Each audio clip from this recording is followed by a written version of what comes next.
Whatever the mind can conceive and believe, the mind can achieve.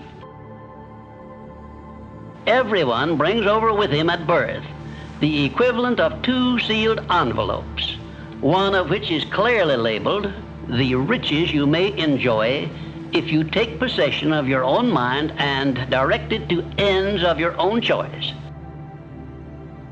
And the other is labeled the penalties you must pay if you neglect to take possession of your mind and direct it. And now let me reveal to you the contents of those 2 sealed envelopes. In the one labeled riches is this list of blessings. 1, sound health. 2, peace of mind. 3, a labor of love of your own choice. 4, freedom from fear and worry. 5, a positive mental attitude. 6, material riches of your own choice and quantity.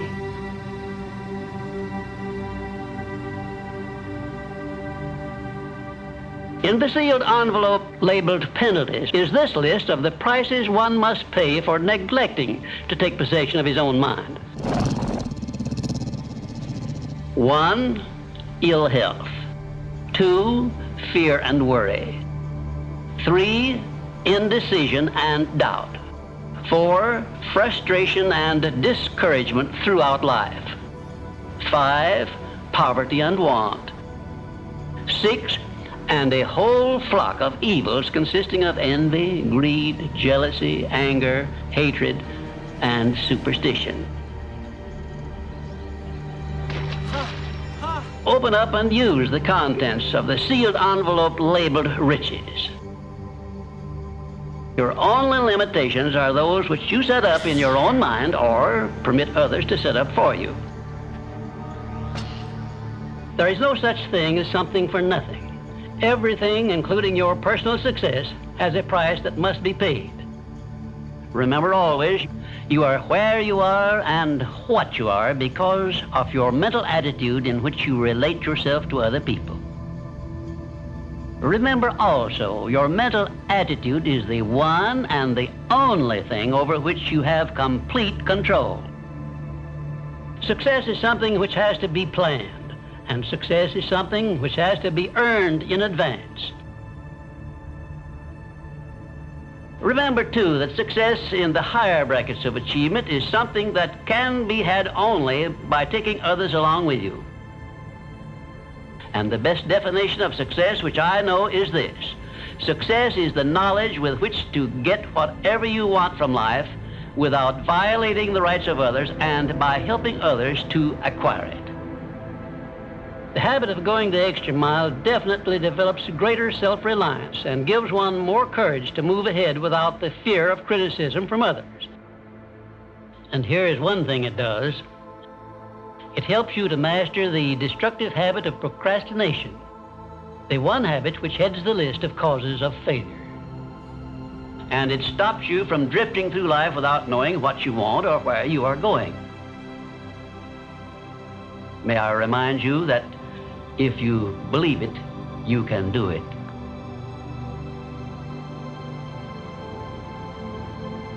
I say this is your greatest asset with which you may tap and draw upon the supreme power which created you and runs this entire universe. The name of this principle is applied faith. And I want you to remember it is not something I am bringing to you, but it is something you already possess, although you may not have made use of it in the past. Applied faith is the mental attitude wherein you may clear your mind of all fears and doubts and direct it to the attainment of whatever you desire in life. You and I and every person were blessed with the privilege of complete control over but one thing, and that is the exclusive right to take possession of our own minds and direct them to the attainment of whatever we desire in life. Applied faith is a mental attitude we must cultivate and maintain before we can take complete possession of our minds. Sound health, peace of mind, a labor of love of your own choice, freedom from fear and worry, a positive mental attitude, and material riches of your own choice and quantity. In order that you may condition your mind to embrace and use applied faith, you must understand that there are two ways in which you can use faith. You can put it into reverse gear and use it in a negative way by allowing your mind to dwell upon the circumstances and the things you do not want, such as poverty, ill health, failure, defeat. And this is precisely what the majority of people do, which explains why the majority of people go through life in misery and want. Or you can take possession of your mind and direct it to think of the 6 riches which came over with you in that sealed envelope, and you will attract these riches to bless and serve you all through your life.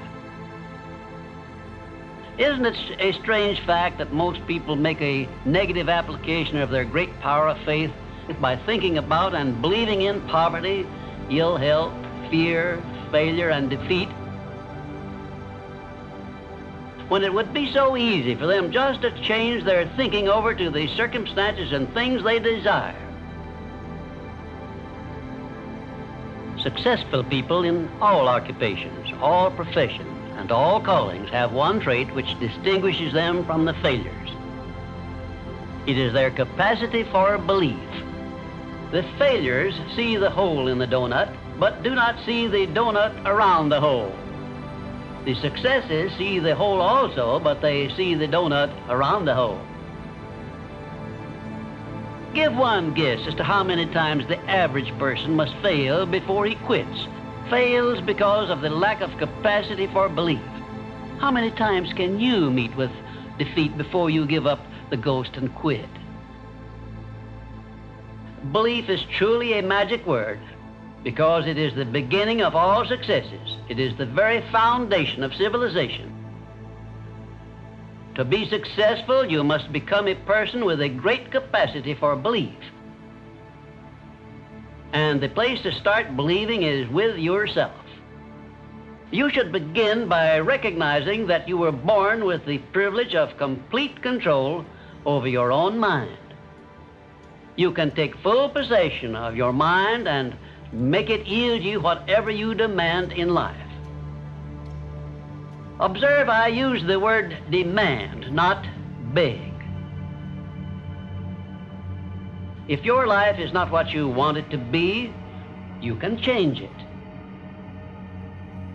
As a matter of fact, you can do anything within reason that you desire to do if you embrace the principle of applied faith and keep it directed to the attainment of the things you want and off the things you do not want.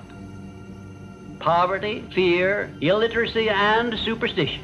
Gain deliverance from these 4 basic enemies of mankind.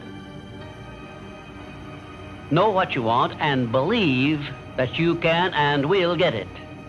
Give expressions of gratitude many times daily for having received that which you want, even before you actually get physical possession of it.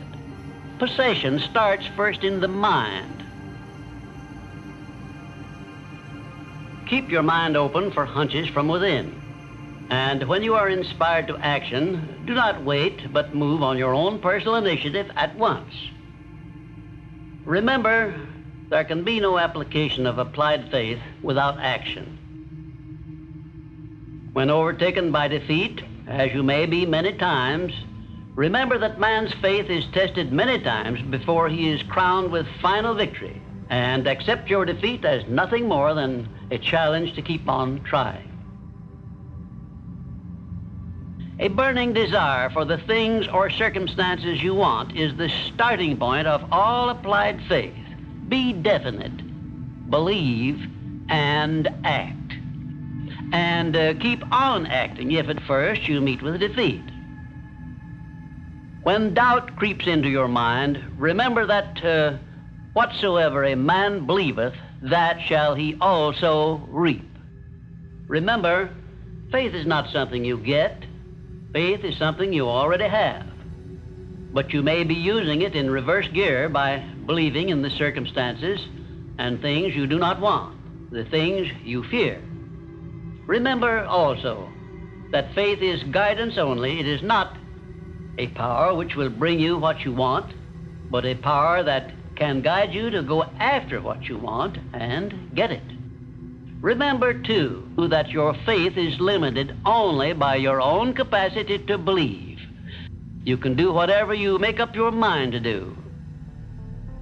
Do the thing, said Emerson, and you shall have the power. Believe, and you shall receive. Will you please remember that your life is exactly what you make it by your own mental attitude?